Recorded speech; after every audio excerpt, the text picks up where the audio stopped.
என்னது? மாணிக்கம் செத்துட்டானா? Yes pass.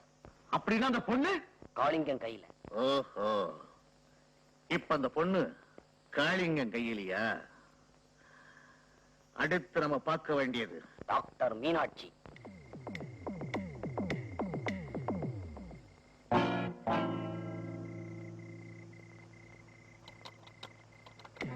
என்னது வீடு திறந்திருக்கு?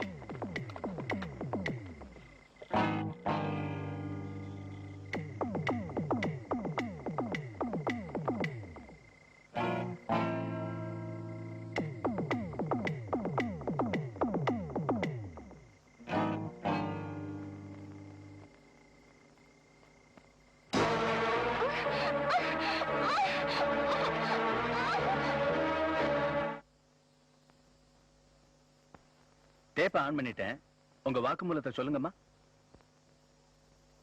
இவர் எங்களை வற்புறுத்தினாலேயோ பயமுறுத்தினாலேயோ நான் இந்த உண்மையை சொல்லல. சத்தியமா மிஸ்டர் எக்ஸோட ஆளுங்க எங்களை உயிரோட விட போறதில்ல. எங்க சாவு நிச்சயிக்கப்பட்டது சார். நான் சொன்ன பொய்யினாலதான் அவரோட சம்சாரம் அநியாயமா செத்துட்டாங்க.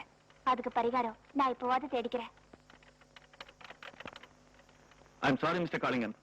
நீங்க தான் உண்மையான குற்றவாளின்னு நினைச்சு நான் இந்த கேஸ் எடுக்கவே மறுத்துட்டேன். ஆனா இந்த பொண்ணு தான் திரும்ப திரும்ப வந்து வற்புறுத்திச்சு. ஒவ்வொரு வாட்டையும் நான் இதை இன்சல்ட் பண்ணி அனுப்பிச்சிட்டேன். அப்படிதானேம்மா? இப்பதான் எனக்கு உண்மை தெரிஞ்சிச்சு. மிஸ்டர் காளிங்கன், நீங்க இந்த கேஸ்ல ஜெயிச்சு விடுதலை ஆயிட்டா அதுக்கு ஒரே காரணம் இந்த பொண்ணு தான். லாயர் நான் கூட இல்ல. டைப் ஆயிடுச்சு? ஆயிடுச்சு சார்.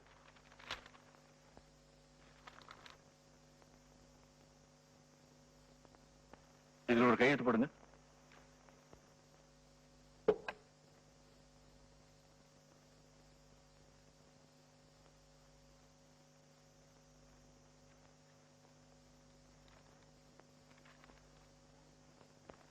நீங்க குற்றவாளி இல்லைன்னு நிரூபிக்கிறதுக்கு இந்த 2 சாட்சிகளே போதும். உங்களுக்கு நான் எப்படியாவது விடுதலை வாங்கி தந்துடுறேன். அப்ரூவரா மாறிட்ட இவங்க 2 பேரையும் போலீஸ்ல சரண்டர் பண்ணிடுங்க. எனக்குன்னு சில கடமைகள் இருக்கு சார். மிஸ்டர் எக்ஸோட ஆளுங்க கிளப்ல இருக்கதா சொன்னாங்க. நான் போய் அவங்கள பாத்துக்கிறேன்.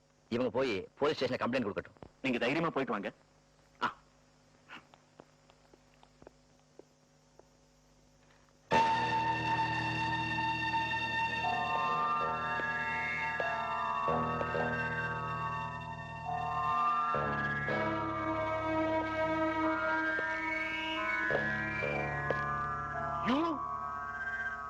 You are a criminal.